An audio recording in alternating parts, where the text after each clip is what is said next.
मगराम नामे उपदे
प्रसंगी प्राप्त स्थळी आपणा समस्त संत महानुभावांच्या सेवेकरिता निवडलेलं पुष्प,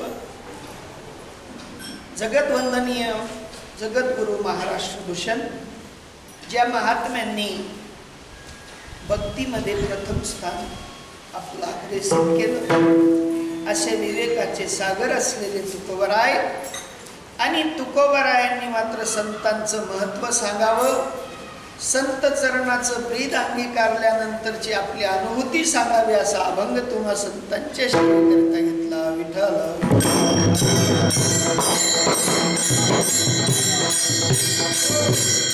बारकाईने जर विचार केला, यच यावत या मनुष्य जन्मामध्ये आलेल्या समस्त महात्म्यांसाठी तुकोबराय सांगतात की बाबांनो,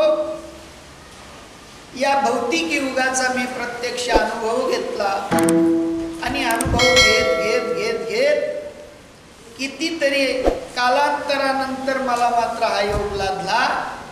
उच्च कुळात जन्माला आलो, उच्च कोटीच्या संतांची गाठभेट झाली आणि उच्च कोटीचा परमार्थ ज्या वेळेला मला कळाला, त्या वेळेला संत काय, संतांचं ब्रीद काय हे माझ्या तेव्हा लक्षात आलं. विठ्ठल विठ्ठल.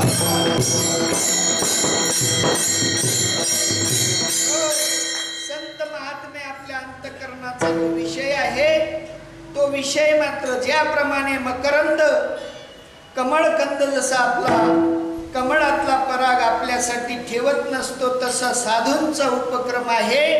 साधू महात्मे सुद्धा तुमच्या आपल्यासाठी या भक्तिसूत्राचं ब्रीद घेऊन येतात. जन्मोजन्मी आम्हा येणे लागे योगायोगी. का तर संत महात्मे सांगतात, बुडतसे जन न देखवे डोळा, येतो कडवडा म्हणून या. तुमच्या आपल्याकडे दयेने आर्द्रतेने पाहिलं आणि तुमची आपली संतांना दया आली. संत महात्मे सांगतात, या खाईत लोटणाऱ्या मायेकडे पाहून या मायेतून तरुण जाण्यासाठी तरुणोपाय म्हणून काय, तर तरुण उपाय म्हणजे संतांनी आपल्या अंतःकरणात राखीव ठेवलेला जो कोठा भक्तीचा, तो कोठा तुमच्या आपल्यासाठी उघडला नाही तर प्रत्यक्ष तुम्हा आपल्याला अनुभूती संपन्न करून दिला. नुसतं बोलून चालून बोलाचाची भात बोलाचाची कढी जेवून या तृप्त झाला कोणी नाही. संतांना माहिती होतं, इतक्या जवळ बसून मांडीला मांडी लावून परमार्थ शिकवणं हे संतांचं ब्रीद आहे. विठ्ठल.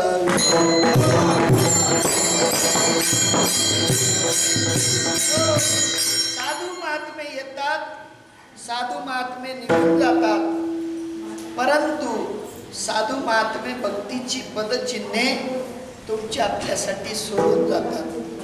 आणि असं पदचिन्ह सोडलेला हा महत्त्वपूर्ण अभंग तुकोबराय म्हणतात की बाबाजी चैतन्यांसारख्यांनी माझ्या जीवनात यावं आणि माझ्या जीवनाला कलाटणी द्यावी. कारण साधूंचा विचार ज्ञानोत्तर आणि ज्ञानपूर्व असे दोन विचार असतात.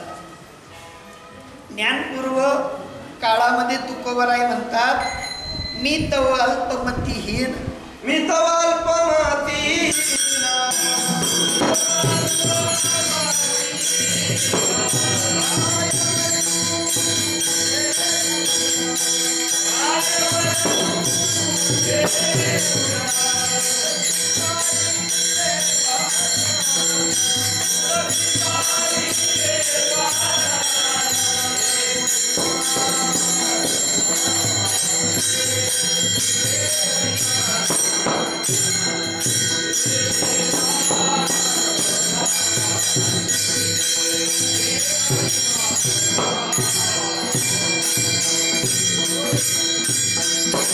ज्ञानपूर्व भाषा संतांची वेगळी होती आणि ज्ञानोत्तर भाषा मात्र संतांची वेगळी होती. तशी तुमची आपली सुद्धा कुठेतरी ज्ञानोत्तर आणि ज्ञानपूर्व भाषा झाली पाहिजे, हा संतांचा उपक्रम. आपल्याला घरी भेटत नव्हतं का, चपाती भाकरी भेटत नव्हती, किंवा ताईंना काही उद्योग नव्हता, ताई साहेबांनी एवढा तास करावा, तुम्हा आपल्याला इथून तिथून सगळ्यांना बोलवावं, फक्त एकच उद्देश की जो विषय, ज्या विषयापासून आमचा दुरावा तयार होतो, ज्या विषयांमुळे आमच्या अंतःकरणामध्ये कामाची, विषयांची, संसाराची भरभराट तयार होते आणि ते विषय गाडण्यासाठी कुठेतरी तास 2 तास का होईना, 4 तास का होईना, 1 दिवस का होईना, कुठेतरी सत्संग लाभावा आणि त्या सत्संगाच्या अन्वयाने तुम्हा आपल्याला कुठेतरी मात्र वळण भेटत जावं. असं कोणताही जीव नाही की त्याला संसार प्रिय नाही. आहे कोणी? प्रत्येक जीवाला, ज्ञानी असेल तरी त्याला प्रिय आहे. एखाद्या महात्म्याला विचारा, बाबा तुमचं कसं काय? म्हणले लई चांगलं आहे, एक आश्रम बांधला, दुसऱ्याची तयारी चालू. आता काय म्हणाल तुम्ही? ज्ञानपूर्व म्हणाल का ज्ञानोत्तर म्हणाल?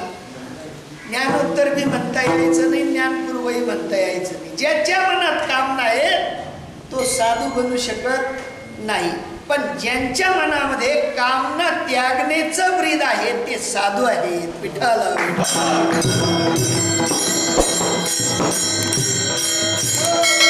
तुम्ही आपण 4 तास का होईना घराचा विसर पाडून इथपर्यंत आलो. 4 तास का होईना. ओढ लागली की नाही? आम्ही रात्रीपासून ओढ येत होतो. कधी पोचू, कधी पोचू, कधी पोचू, कधी पोचू. ओढ कशाची? हा, संत भेटीची ओढ, नाही का? तुम्ही मी काय सांगणार आहे त्यांनी अगोदर सांगून ठेवलेलं आहे.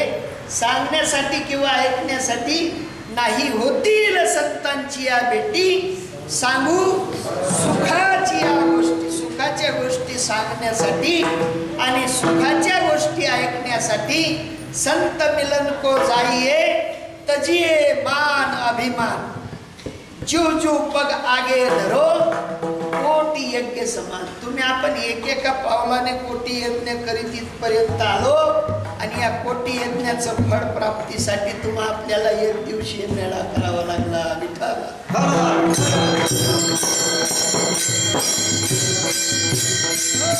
आम्ही तुम्ही स्वतःला सामान्य समजतो. सामान्य समजायची वस्तू नाही.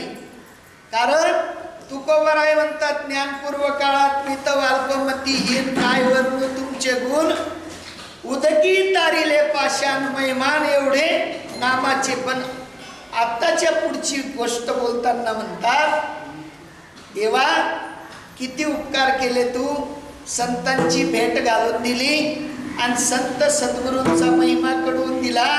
मला स्वतःला कळायला लागलं आणि मी सांगतो जगाला. कोण सांगतात? तुकोबराय सांगतात. तुका म्हणे हात स्वयं परब्रह्म. काय म्हटले? हा, आता देवाला काय लालसा शिल्लक राहील, काय कामना शिल्लक राहील? देवाला लालसा, कामना कुठल्याही प्रकारची शिल्लक राहत नाही. आणि तद्वत आमच्या सद्गुरूंची सुद्धा स्थिती तयार झालेली असते, पण ती आमच्या चर्मचक्षुंनी दिसत नाही. विठ्ठल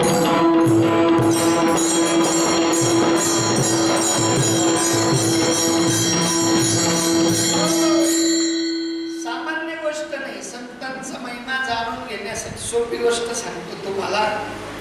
तुम्ही आपण एसटीने प्रवास करतो,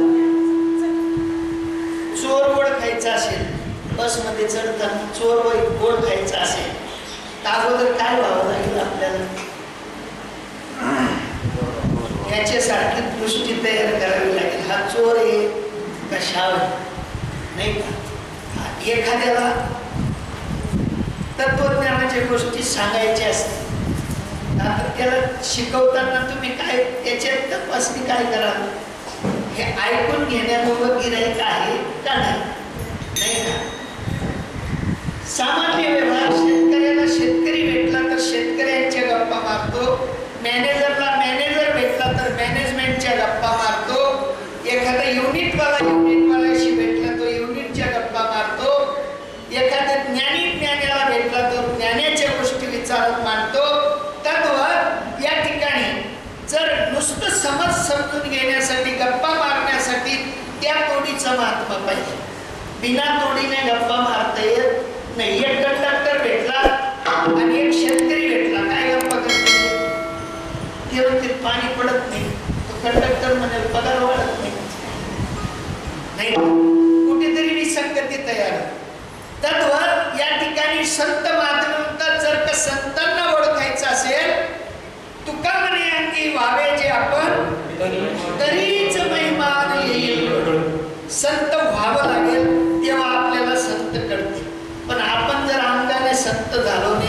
मनाने संत झालो नाही, अंतकरणाने संत झालो नाही, तर संत ओळखू येतील? संत ओळखू येत नाही. कारण संतांनी आपल्या अंगावर अज्ञानाची घोंगडी टाकून घेतलेली असते. कुठली घोंगडी? हा, सामान्यांसारखी दिसतील, सामान्यांसारखा वर्ताव ठेवतील, वागताना सामान्यांसारखे वागतील. जर गोष्टी सांगितल्या ना, संतांच्या अनुभवातल्या गोष्टी जर सांगितल्या, एका ताईंनी त्यांच्या जीवनातला अनुभव सांगितला. आपल्याकडे काही मंडळींना माहिती असेल तो विषय. एका ताईंना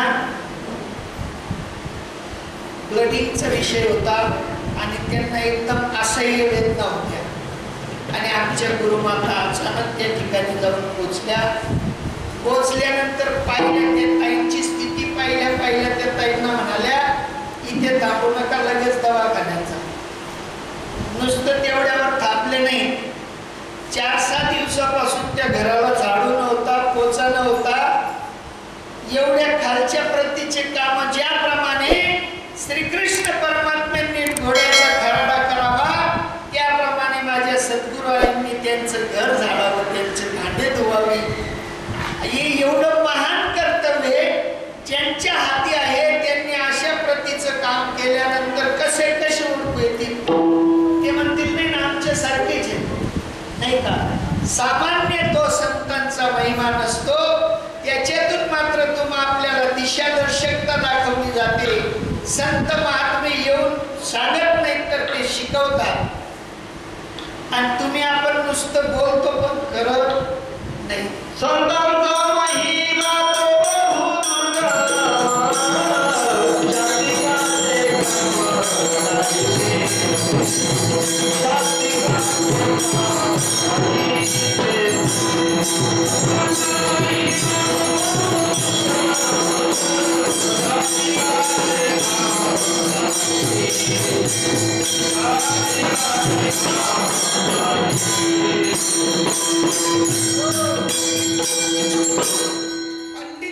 पंडित बनून मात्र संतांचं कार्य होणार नाही.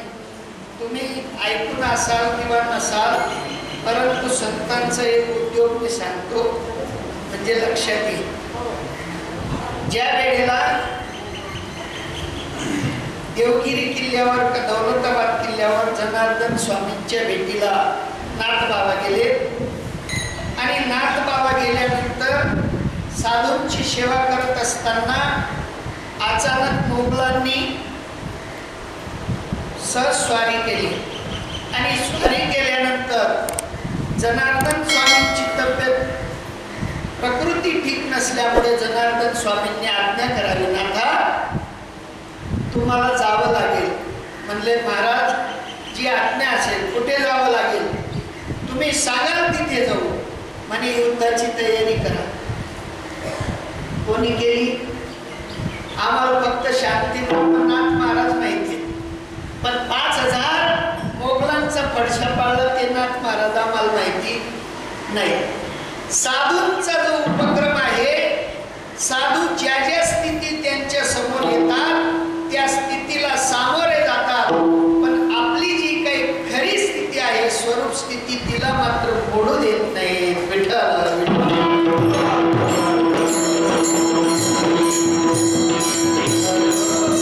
आणि हाच निरोप तुमच्या आपल्यापर्यंत पोहोचवण्याचं हे एकमेव सूत्र आहे. ते म्हणतात, ज्याप्रमाणे कमलपत्र पाण्यात राहतं, पाण्याने वाढतं, पाण्यावर त्याचा रुबाब वाढतो, परंतु ते पाण्याला आपल्या अंगी लागू देत नाही. यदा कदाचित पाणी त्या पत्राला लागलं तर त्या पाण्याची किंमत ते पत्र वाढवतं. पाणी कसं दिसतं? मोत्यावानी दिसतं, मोत्यावानी. तशी संतांची रीत आहे. संत महात्मे सुद्धा संसारात असतात, संसारींसारखे दिसतात, परंतु अंतकरणाला मात्र त्या संसाराचा मळ लागू देत नाहीत. विठ्ठल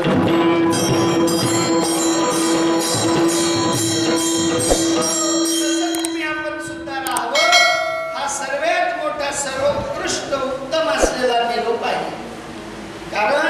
संत महात्मे सहज सांगतात, संसारी असावे असोनी नसावे, परंतु भजन करावे.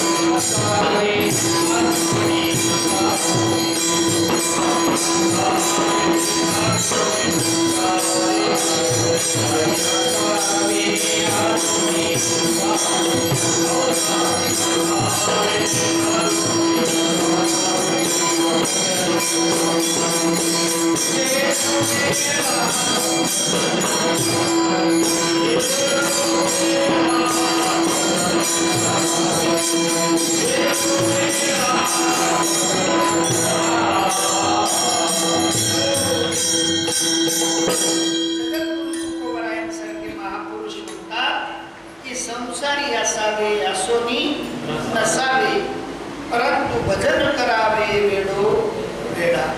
एक दृष्टांत बाबा सांगायचे कायम. म्हणे भाऊ, एक शिकारी होता, त्याचा उद्योग होता. रोज पक्ष्यांना चारा टाकायचा.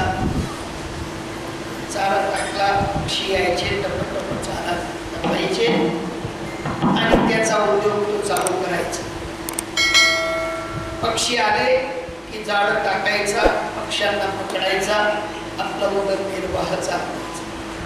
परंतु एका शून्य महात्म्यांनी एका कबुतराला त्यांच्याकडून विकत घेतलं आणि सांगितलं, म्हणे भाऊ, मला पाळण्यासाठी कबूतर घ्यायचं.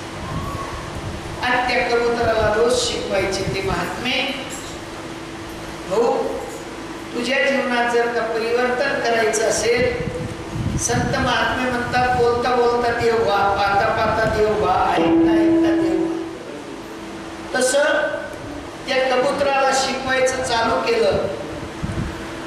पहिला धडा शिकवला, शिकारी आएगा. त्याचं रटन केलं 8 दिवस, शिकारी आएगा शिकारी आएगा. दुसरा धडा दिला, दाना डालेगा दाना डालेगा. त्याचं 8 दिवस रटन केलं. याच्यानंतर तिसरा धडा दिला, जाल बिछाएगा जाल बिछाएगा. चौथा धडा दिला, फसने का फसने का. 8 दिवसाचं रटन प्रत्येक शब्दाचं झालं आणि मग मात्र पुनरुक्ती रटन करायला सुरुवात केली. शिकारी आएगा, दाना डालेगा, जाल बिछाएगा, फसने का. रटन केलं, रोज बोलून घेतलं. 15 दिवस प्रॅक्टिस केली. तुम्ही किती दिवस प्रॅक्टिस केली? पण कबूतर हुशार होता. त्याने महिन्यात ट्रेनिंग पूर्ण केली आणि पक्ष्याला मात्र सोडून दिलं. आता पक्ष्यांची भाषा, एका पक्ष्याने उच्चार केला ते सगळे सुरुवात केली त्यांनी स्वतः बोलायला. दाना जाल फसने का. आता ते शिकाऱ्याने सकाळी सकाळी आपला उद्योग चालू केला. शिकाऱ्याने सुरुवात केली. शिकारी आला आणि सुरुवात करण्याच्या अगोदर त्या कबुतरांची भाषा त्याला कळाली. म्हणजे शिकारीने मनात विचार केला, मी जितका हुशार त्याच्यापेक्षा डबल हुशार कबूतर झाली. आता काही गरज नाही. तो परत आला, लहानसं तोंड करून परत आला. सुज्ञ महापुरुषाने विचारलं, म्हणले भाऊ, आज उद्योग नाही काय? ते म्हणले, बाबा, मी जे काम करत होतो त्या कामाची मात्र त्या कबुतरांना चालू लागली, जाणीव झाली आणि त्यांनी गेल्या गेल्या सगळ्यांच्या चर्चेत विषय झाला की शिकारी आएगा, दाना डालेगा, जाल बिछाएगा, फसने का. ऐकलं म्हणे मी आणि परत आलो. म्हणले, येड्या, कधी कधी असं होतं जे बोलतात ते करत नाही. म्हणे दाणे टाकून पाहिले का? म्हणले नाही. म्हणे जा परत. काय केलं? दाणे टाकले. दाणे टाकल्यानंतर सगळे पारव खाली आले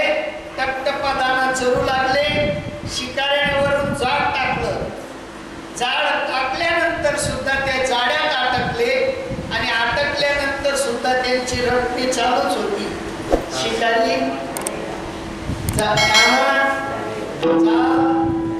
हसणे का साधू महात्मे ते सांगतात बोलते मगर शब्दाचे गौरव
अध्यात्माची ताकद वाढावी. कुठेतरी आम्ही ढासळू नये, कुठेतरी आम्हाला कोणीतरी अटकवू नये, कुठेतरी आम्हाला कोणीतरी पाखंडी यावा आणि त्याने मात्र कुठेतरी अडवावं अशी परिस्थिती आमच्यावर येऊ नये म्हणून साधूंचा हा उपक्रम आहे. ते म्हणतात आम्ही जसे झालो तसे व्हा, आम्ही बी घडलो तुम्ही बी घडाना. हा परिसाच्या संगे लोह बिघडले, सोने रूप झाले तैशे तुम्ही वाहना. त्यांचा उपक्रम आहे. त्यांचं नुसतं थोताण नाही, आम्ही तुम्ही थोताण करतो ती वेगळी गोष्ट आहे, पण साधूंचं थोताण नाही. साधू महात्मे म्हणतात की कुठेही मात्र माझा शिष्य अटकायला नको, नाही का. नाही तर ते 5 लाख शिष्य होते म्हणले चांदेव महाराजांचे, अटकले ना भीतीवर बसून आल्या आल्या पहिल्यावर म्हणजे बापरे हे तर नवलच आहे, येवागावर निर्जीवावर पडाले राहिले. शिष्य पडायला नको, खंबीर नेतृत्व शिष्याचं तयार व्हावं. तेवढ्यासाठी माझ्या महात्म्यांनी 1 दिवस मेळावा, 2 दिवस मेळावा, 3 दिवस मेळावा, कुठेतरी तुमची आपली फाउंडेशनची जी लाट आहे ती भक्कम झाली पाहिजे. आणि त्या फाउंडेशनसाठी साधू संतांचा हा उपक्रम आहे. आणि त्यांच्याकडे जी ब्रीद आहे त्या ब्रीदाचा विचार मांडतात. दुसरा तिसरा विचार ते मांडत, तुमची सासू कशी आहे, तुमची सून कशी आहे, तुमचा मुलगा कसा आहे, तुमचं घरदार कसं आहे, तुमच्या शेतीत काय काय पाणी जातं ते साधू भक्ती भाव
एवढ्यासाठी त्यांचं जीवन काढतात. त्यांना तुमच्याकडून काही अपेक्षा नाही. 25 वर्ष झाली, 25-26 वर्षाचा अनुभव आहे आमचा. कधी आई साहेबांनी घराकडे पाहिलं नाही, कधी थकावा आलेला आणि त्यांच्या मुखकमलावर पाहिला नाही, कधी असं म्हटले नाही मी थकून आले, एवढ्या लांबून आले, 450 किलोमीटर अंतर कापून आले, मला बसू द्या नंतर गप्पा करू, असं कधी ऐकलं नाही, पाहिलंही नाही, ऐकलंही नाही. आणि संतांच्या रीतीचा तो एक हिस्सा आहे. कारण संत आणि सैनिक हे कधी झोपतही नाही, कधी थकतही नाही. बॉर्डरवर जे सैनिक असतात ना, ते झोपतही नाही आणि थकतही नाही. आणि सामान्य समाजामध्ये वावरणारे संत तसेच असतात, ते झोपतही नाही आणि थकतही नाही. आम्ही तुम्ही आळस देतो, बसल्या बसल्या चार बघा समारोह देतो. पण संतांचं तसं नसतं. ते म्हणतात या कायेने जेवढं सत्कर्म करता येईल, या कायेने, या शरीर यष्टीने जेवढं कार्य वाढवता येईल तेवढं कार्य वाढवण्यासाठी ताकद माझा परमात्मा देत असतो. तुम्हा आपल्याला थकावा येण्याचं कारण आहे, तुम्ही आपण आपल्या खांद्यावर ते वजन धरून चालतो म्हणून आपल्याला थकावा येतो. पण साधूंचं कार्य साधू सोपून असतात. हा माझा देव करीत तसं, पण आपण तसं करत नसतो म्हणून थकतो. पण साधूंचं एकच ब्रीद असतं. ते म्हणतात की चाले हे शरीर कोणाची असत्य, कोण बोलविते हरिणी, देखवी ऐकवी एक नारायण. आणि एवढ्या मात्र मोठ्या क्रिया ज्यांच्या आहेत, मग तयाचे भजन करूच नका. करू नका का चुकू नका. चुकामुक आहे आणि त्या चुकामुकीची दुरुस्ती तुमची आपली झाली पाहिजे. तुमच्यातच मी पण आहे बरं का, मी काही वेगळं आहे असं नाही. कारण तुमच्याकडे उद्योग कमी असतील, माझ्याकडे असतील सुरतकडे. हा कितीतरी उद्योग आहेत आणि त्या उद्योगामध्ये माणूस अडकत जातो. एका बघा सोपी गोष्ट आहे, चिखल असतो चिखल, आणि त्या चिखलात जर काही एक पाय फसला तर त्याला काढण्यासाठी आपल्याला काय करावं लागतं, दुसराही मागावा लागतो.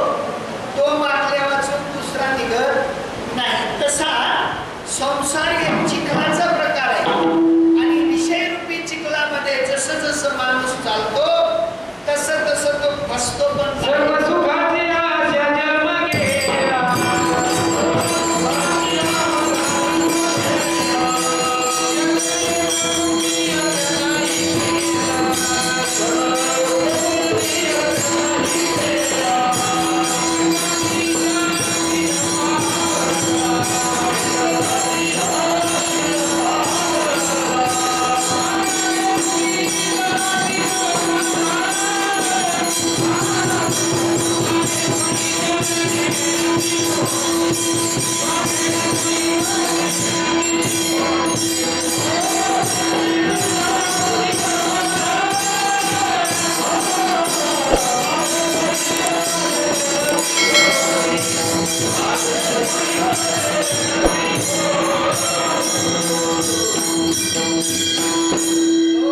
संतांचा विचार खूप उच्च आहे. ते म्हणतात सुखासाठी बिलकुल काही करू नका. आपली ना हे पिंपराच्यासारखी होती, लगेच आपल्यावर खटका पडतो. हे आमचे दुश्मन आहेत, हे आमचे सजन. पण धर्मराजांसारखी वृत्ती ठेवायची. कोणासारखी? ते म्हणतात देवाचे माझे, देवाचे माझे, देवाचे माझे. आपण म्हणतो त्याचे माझे नाही, त्याचे माझे. हा आपली वृत्ती धर्मराजासारखी ठेवली की आपला नंबर पाठवायला लागतो. पण वृत्ती थोडीशी बदलवली की कदाचित आपला सुद्धा नंबर कौरवांमध्ये लागण्याची शक्यता नाकारता येत नाही. विठ्ठल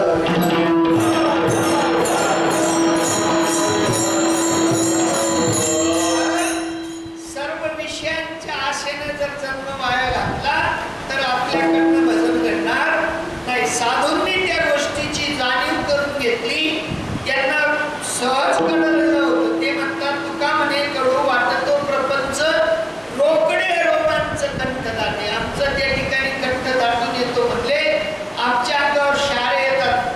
प्रपंचाकडे पाहिलं की तो प्रपंच आम्हाला कडू वाटतो. तसं तुमच्या आपल्यासाठी सुद्धा तो प्रपंच कडू झाला पाहिजे. आणि ती कडू करण्याची जी ताकद आहे ती माझ्या संतांच्या चरणव्रतामध्ये आहे. आणि म्हणून तुकोबरा या अभंगाचा प्रथम चरण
सोपी गोष्ट सांगतो लक्षात येईल. बाळ जन्माला आलं तर ते अगोदर आईला ओळखतं. काही काळानंतर आई आपल्या वडिलांशी परिचय करून देते. वडिलांना ओळखायला लागतं. काही काळ गेला त्याचं प्रेम करतं आई वडिलांशी. परत ते बाळाला 4-5 वर्षांनी शाळेत टाकलं जातं. बाळ आपल्या त्या पेन्सिल किंवा पाटीवर प्रेम करायचे. अजून काही काळ जातो. वह्या दिल्या जातात, नोटबुक्स दिले जातात, पेन दिला जातो. या सगळ्या वस्तूंवर एक एक करून प्रेम करायला लागतं. कालांतराने लग्न करून दिलं जातं. बायकोशी प्रेम करतं. कालांतराने मुलं बाळ होतात. मुलं बाळांशी प्रेम करतं. असे एक वस्तूशी प्रेम करत करत करत करत तो जीव त्या कक्षेत राहतो. कक्षा सोडत नाही. पण साधू महात्मे एकेका कक्षेतनं बाहेर काढतात. अगोदर सामान्य विषयांना त्यागावं लागेल. सामान्य संसार कडू करावा लागेल. मग मात्र विशेषत्वाने जी वासना आहे, सर्वात मोठी जर का वासना आहे तर ती म्हणजे किती वेळा जन्मा यावे, किती वावे तुझे. जन्माला येणं आणि मरणं ही सगळ्यात मोठी वासना आहे. आणि ह्या सामान्य वासना त्यागल्या वाचून त्या वासनेतनं आपल्याला सुट्टी भेटणार नाही. आणि ती वासना त्यागण्यासाठी साधू महात्मे म्हणतात आडू आडू आडू आडू मन बाहेर काढावं लागेल. 50शी आली की माणसाने आपल्या तिजोरीच्या चाव्या आपल्या पोराला दिल्या पाहिजे. येतो आपण नाही, कारण पोरावर विश्वास बसत नाही. का बसत नाही? ट्रेनिंग बरोबर दिलेली नाही. पण जर ट्रेनिंग बरोबर दिली तर चाव्या दिल्यानंतर नुकसान होईल. तशी या ठिकाणी सुद्धा साधू महात्मे तुम्हा आपल्याला त्या स्वरूप ज्ञानाची ट्रेनिंग देतात. आणि त्या ट्रेनिंगमध्ये एवढं तरबेज करतात की शेवटच्या क्षणाला सुद्धा तुम्हाला संसाराची आठवण येत नाही. आणि म्हणून संत महात्मे सांगतात इतकं सोन्याहून पिवळे तुम्ही आपण आहोत की तुम्हा आपल्याला साधूंची गाठभेट झाली. तत्वज्ञानाचा विचार कळाला. त्या तत्वाशी एक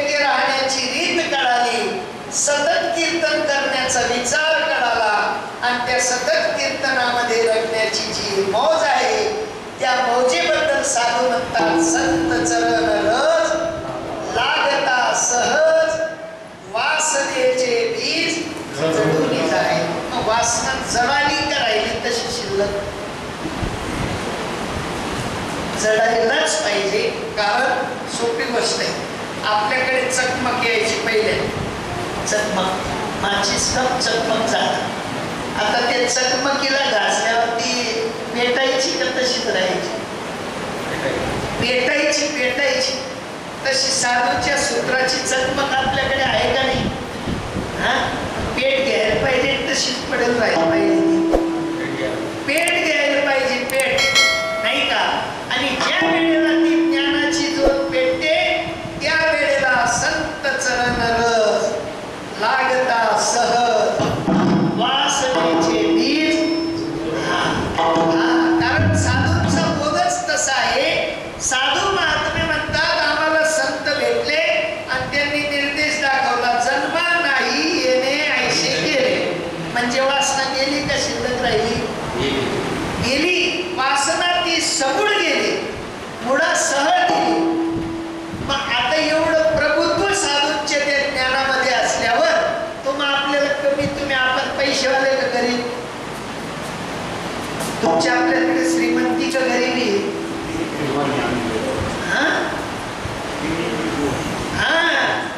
आम्ही वैभवाचे धनी. आमच्याकडे जे वैभव आहे त्या वैभवाची कोणी तुलना आमच्याशी करू शकत नाही. आम्ही एवढे श्रीमंताचे लेकरं आहोत. आमच्या बापाची जी श्रीमंती आहे त्या श्रीमंतीचा परिचय करून देणारे महात्मे येतात, परिचय करून देतात आणि सगळी वासना घालवतात. आणि ती वासना गेल्यानंतर जे होतं त्या अभंगाचं दुसरं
आवड निर्माण होत नाही. आणि एकदा आवड निर्माण झाली की परिणाम स्वरूप मग राम नामी उपजे आवडी सुख घडो घडी वाढू लागली. एक क्षणही त्याच्यात मात्र त्रुटी न पडता ते सुख वाढतं, सुख राहतं. आणि अशा वाढत्या सुखासाठी तुम्ही आपण रोज अभ्यास केला पाहिजे, अभ्यास केला पाहिजे. आणि त्या अभ्यासासाठी साधू महात्म्यांनी हा उपक्रम राबवला. या उपक्रमामध्ये तुम्हाला आपल्याला जो आनंद आला तो आनंद नुसता पुरता मर्यादित न ठेवता निदान आपल्या घरातील लोकांना तरी द्या, नाही का? कमीत कमी आपल्या घरच्या लोकांना तरी देण्याचा प्रयत्न करा. कारण कधी कधी काय होतं, त्या दिव्याच्या सावलीमध्ये हिराही जसाच्या तसा रमतात. दिव्याच्या सावलीत हिरा चमकत नाही. तद्वत आपण कदाचित बाहेर समाज सुधारायला निघतो, पण आपणच आपल्या घरच्यांना दुरुस्त करू शकत नाही. म्हणून हा आनंद अजून घरच्यांना दिला तर अजून आनंद आहे. कारण घरच्यांचं परिवर्तन पाहून, बरं का, आवलाई होत्या परिवर्तित झाल्या, भागीरथी होत्या परिवर्तित झाल्या, जेवढं गुण होतं तुकोबरायांचं परिवर्तित झालं. कशापायी? तर भजनानंदी बनवलं गेलं. तद्वत तुम्ही आपण सुद्धा या रामनामाचा भजनानंदी बनण्याचा प्रयत्न करा. बाकी इतरत्र काही संतांना द्यायचं नाही, द्यायची गरज नाही. संतांना एकच गोष्ट पाहिजे, ते म्हणतात आम्ही जेणे सुखी मना विठ्ठल विठ्ठल मुखी, तुमचे विरविंद धन आम्हा मृत्यू के समान. आम्हाला त्याच्याशी काही घेणं देणं नाही.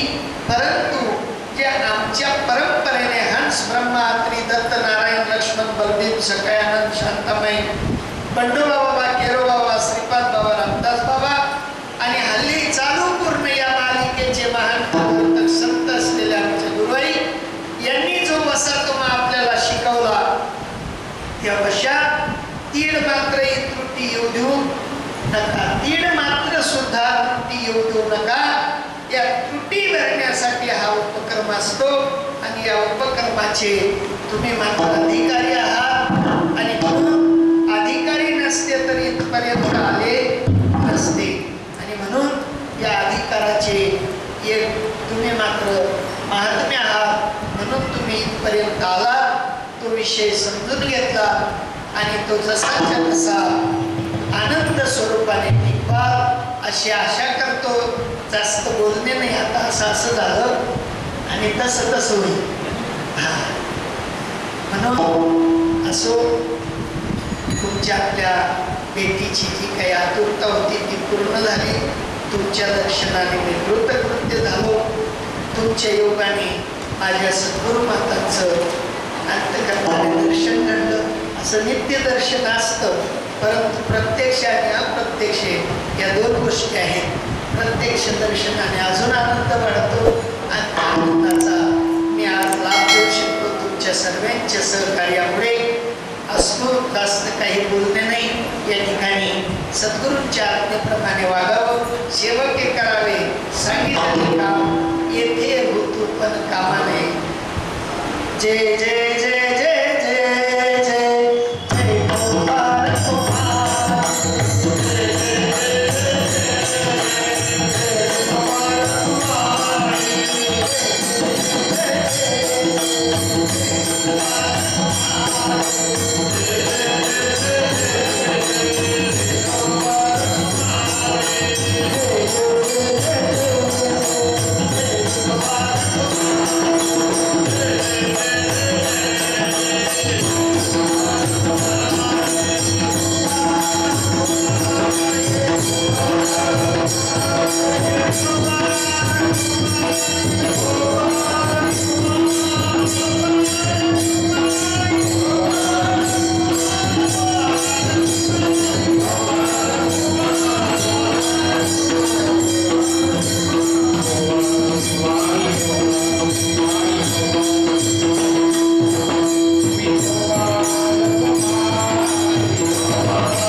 साधू महात्म्यांचा उपक्रम हा तुम्हा आपल्यासाठी असतो.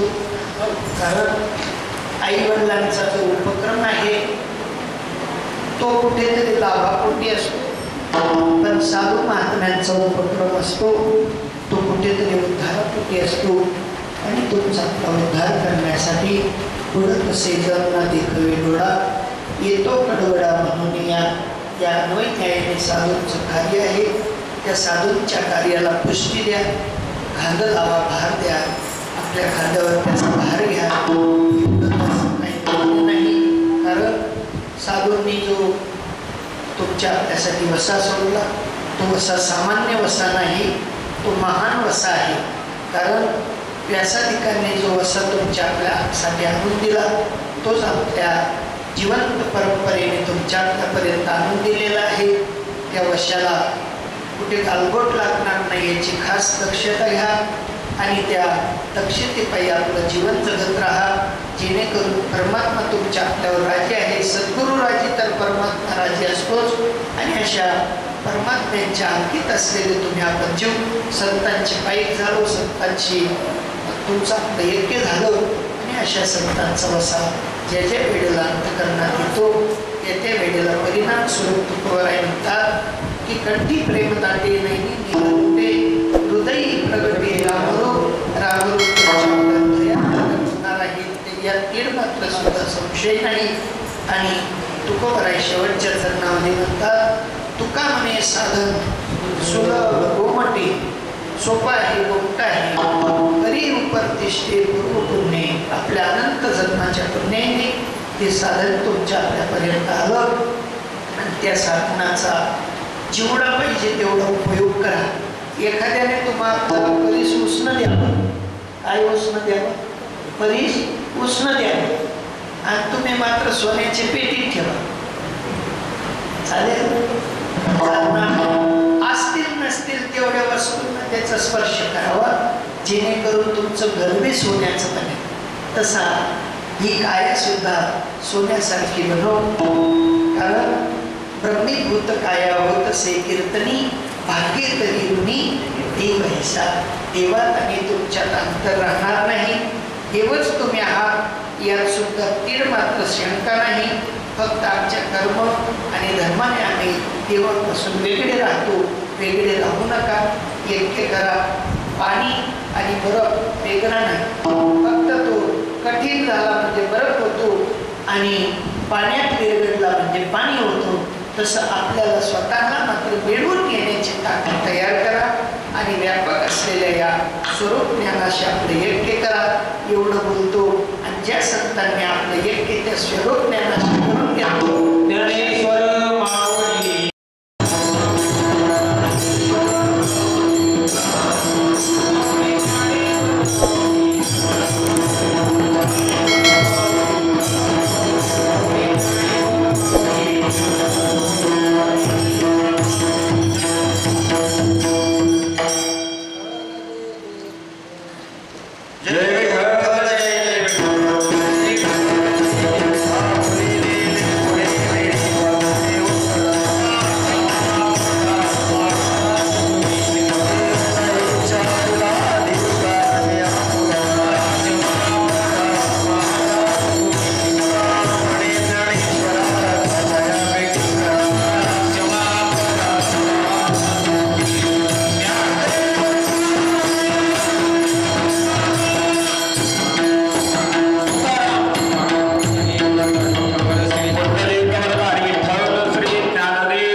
धन्यवाद बापूजी. संत चरण रज लागता सहज वासनेचे बीज जळून जाय. संतांचं चरण आणि तेही सहज, कारण संतांचा संप्रदाय जो तुम्हाला मिळाला हा सहज संप्रदाय. संतांचं कार्य सहज, संतांचं स्वरूपही सहज.